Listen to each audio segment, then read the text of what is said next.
This is Silent Hill 3, Secrets and Symbolism. Now, this entire series is available on my member site at ReInstallPaul.com. This will be coming out over many, many weeks and months on YouTube after the new year, beginning in 2022.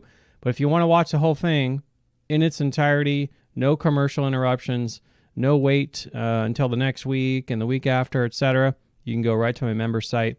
And for as little as 10 cents a day, you can support my work and you can get exclusive access to a lot of my Silent Hill content. Not just this new series, Silent Hill 3, but I have quite a few new and previously unseen content for Silent Hill that's on my site only. So if you're a huge Silent Hill fan, please consider supporting my work. I did definitely put a lot of research into this.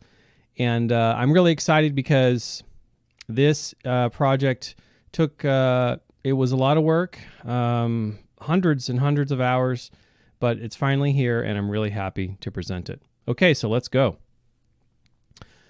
So Heather Mason's journey in Silent Hill 3 begins right where her father's ended in the first Silent Hill game. And of course, that's at Lakeside Amusement Park. Now, just like the first game, Silent Hill 3, quite on purpose, is meant to convey a lurking sense of confusion, ambiguity, and déjà vu. Confusion in the sense that the unconscious realms of the other world cannot be easily distinguished from the conscious realm, or what is generally perceived as the real world. Because things in Silent Hill are most certainly not what they seem to be. So what is really going on in Silent Hill 3? And are we even meant to know the truth at all? Or, just like Heather Mason, is the player also being manipulated down a dark and nefarious path? Just like my previous Silent Hill videos, we're going to take a deep dive. And we're going to dive deeper into Silent Hill 3 than has ever been done before. And I know it's just a video game, but it's a game unlike any other. It's a game that many of us have focused hundreds of hours of our lives upon over the years, and given all of that time and everything we know about Silent Hill, you'd think we should have something to show for it beyond just the superficial facts and wild theories. Like me, if you've always had the nagging suspicion that there's far more going on with Silent Hill 3 than what is commonly recognized, then you'd be right. But more importantly, the underlying themes and character archetypes of this series can offer some incredible insights into our own lives. Silent Hill really is the gift that keeps on giving. It's a franchise that definitely holds up as we grow as human beings. Heather Mason, a.k.a. Cheryl Mason, a.k.a. Alessa Gillespie, is a rather complex character born of some rather convoluted circumstances. In the events which led to the first Silent Hill game, Alessa apparently splits her soul into two parts to prevent a god from being born at the hands of the religious cult known as the Order. One of those two soul halves was Cheryl Mason, whom Harry Mason and his wife found by the roadside and adopted soon after. Cheryl is then lured to Silent Hill by Alessa. Cheryl convinces her father to take her there, and Alessa's plan was to reunite her soul with Cheryl in order to kill herself, ending the brutal suffering caused by the grotesque ceremonial immolation performed by her own mother. And one may ask, what exactly is going on with this soul-splitting and soul-joining stuff in Silent Hill anyway? If you've always thought this sounded like the stuff of a low-budget B-movie trope, it's because it is. Soul refers to one thing, and it cannot be parted out. The distinction between soul and spirit remains quite a confusing affair for the modern secular mind, as the nuanced understanding between the two was abandoned a long time ago. We can gain clarity on this topic, however, by briefly discussing what soul and spirit actually are in terms of Hermetic philosophy and the practice of alchemy. This is especially appropriate since many elements of the Silent Hill games owe their very existence to the great alchemical work in the first place. Contrary to the popular notion, the term soul was not used interchangeably with spirit to describe the same thing. Soul and spirit are closely related, however, they do remain two different words for a reason. A reason which popular culture and pseudo-spirituality haven't seemed interested in at all, and instead continue to defile and make a mockery of these important distinctions.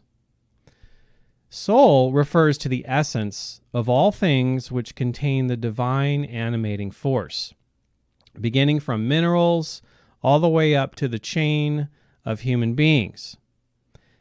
In Sanskrit, the word Atma is used to describe that which gives life and is often thought of as the breath. In Greek, it is known as ion, which refers to the vital force that permeates the seemingly infinite expanses of time and space. The soul is the vital essence of life common to all living things. The term spirit, on the other hand, refers to the mediator between the soul and the body. The domain of spirit dwells in the mind, and the mind is where the realm of physical sense experience comes into direct contact with the intellect and the abridged levels of higher awareness. It is true that spirit also means breath in Latin, but its Proto-Indo-European root means to blow, which is entirely different from the precise root word meaning of the word soul in terms of the Atman. So, to clarify, the soul refers to the all, or the universal life force, which is present in all life, whereas the spirit is the pathway by which the soul communes with the physical world and vice versa. In other words, spirit is the precise point of conjunction between heaven and earth, or of the metaphysical and the physical. This is why the Greek god Hermes, or Roman god Mercury, is known as the messenger of the gods. Hermes represents the spirit, or intermediary force between the metaphysical realm of soul and the physical realm of the body. Of course, the Greek god Hermes was inspired by his predecessors, namely Hermes Trismegistus, as well as the Egyptian deity Thoth. What's even more interesting, however, is that the caduceus, or staff of Hermes, symbolizing spirit, or that which unites the realms of God and man, is also what the seal of Metatron represents in Silent Hill. Metatron in Greek is comprised of two words, meta, meaning that which is above or beyond, and tron, referring to physical reality. And Metatron is also of the Hebrew, found in the Hebrew scriptures, is in fact a messenger between heaven and earth.